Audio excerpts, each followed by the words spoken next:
Good day everyone. Once again, welcome to my channel. Today we are going to discuss the surface area of a solid figure and its net. In this lesson, you will learn how to visualize the surface area of solid figures such as cube, prism, pyramid, cone, cylinder, and sphere. You will also learn the formula to be used in solving surface area and how to solve it. Also, I'll be giving you the nets of each solid figure. And lastly, the units of measure for the surface area to be used will also tackle. If you are ready, then let us now begin.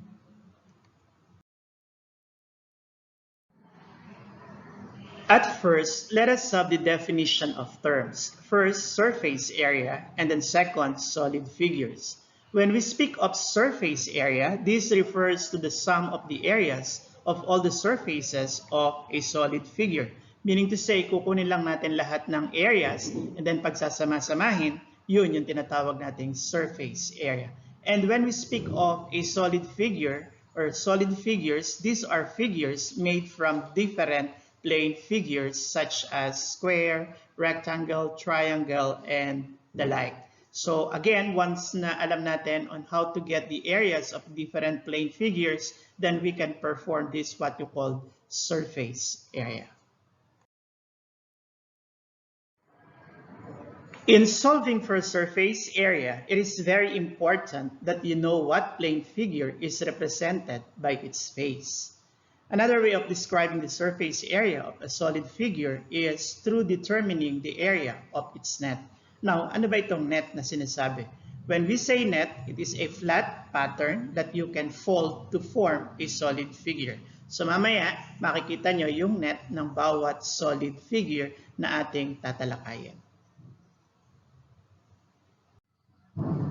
Okay, for us to know, these are the units of measure for the surface area.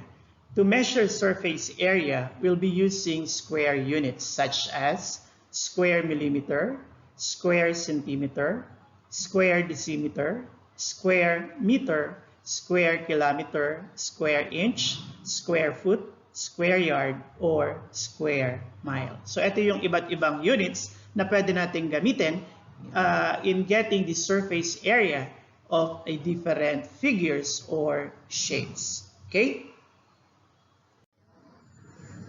Now, unahin natin yung getting the surface area of a cube. When we say cube, cube has 6 square faces. Alam natin yon kasi a good example of a cube ay yung Rubik's Cube o kaya die. Tama? And the total area of its 6 square faces is equal to its surface area. Yun, klarong-klaro. Kapag daw kinuha natin yung total area ng 6 square faces, yun na yung tinatawag nating surface area. And if you notice, klaro naman na nakalagay dito that the surface area of a cube is the sum of the areas of its bases and lateral faces. Na kung saan ito na nga yung 6 square faces. And this the surface area of a cube is equal to 6 times the area of one of the faces. Symbolically, SA, biggest surface area, is equivalent to 6s to the second power or 6s squared, wherein s here ay nagde-denote ng side of a given cube. And then, if you look at the figure below, mapapansin nyo meron tayong cube mismo. And then there's a right side, if you notice, yan yung tinatawag nating net of a cube. Na kapag binuka itong, let's say, cube na to, itong box na to, ito ang magiging itsura. So, ito yung tinatawag nating net. And if you look at the net of a cube, kung mapapansin nyo, how many squares in all? Siyempre, 6. Bakit may nakalagay na A equals S squared? That indicates na yung bawat shape ay square. Okay? And we know basically na ang area of a square is S to the second power. Adding all of these areas, yun na yung tinatawag nating surface area of a cube. Pero syempre pa, pwede natin gamitin yung 6S squared being our pattern or formula in solving the surface area of a cube. So let us have a sample. Find the surface area of a cube with side 9 decimeter. So since our formula in getting the surface area of a cube is 6s squared, so at first, kopyahin nyo muna yung 6. And then, in our given, meron daw side na 9 decimeter or decimeters. And the 9 to the second power. To evaluate this, copy 6 and then get 9 squared or 9 to the second power. And 9 squared is equivalent to 81. Bakit? Kasi ibig sabihin ng 9 squared ay 9 times 9. And then from 6 times 81, pwede mo na siyang i-multiply. Let's say 6 times 1, the answer, or 6 times 1, the answer is 6. And 6 times 8, the answer is 48. So if you notice, we have now 486. And since ang unit of measure na ginamit ay dm or decimeter, lagyan natin ng dm. Okay? And then put the square, dm squared, or square decimeter. And this is our surface area dito sa problem na ito. Okay? Ayos.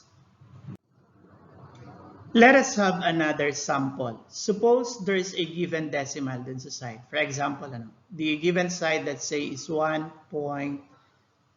for instance. 1.2 centimeters. Okay? Now, our surface area, okay, is equivalent to 6s squared. So again, copy 6 and then replace s with what? 1.2 and then to the second power. So to continue, copy 6 and then get 1.2 squared. So 1.2 squared means what? 1.2 times 1.2.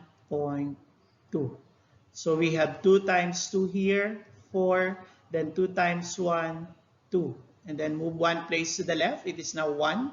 1 times 2 will give us 2. And 1 times 1 is 1.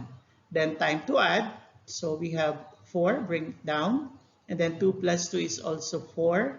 Then bring down 1. If you look at your problem, there is 1 decimal place on top. Okay?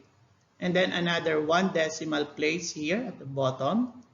For a total of 2 decimal places. That's why from 144, mula sa dulo, move 1, 2 places to the left. So this will give us what? 1.44. So we have now 1.44. Okay? So we have 6 times 1.44. And what is 6 times 1.44? 6 times 4, or i-multiply natin dito, times 6.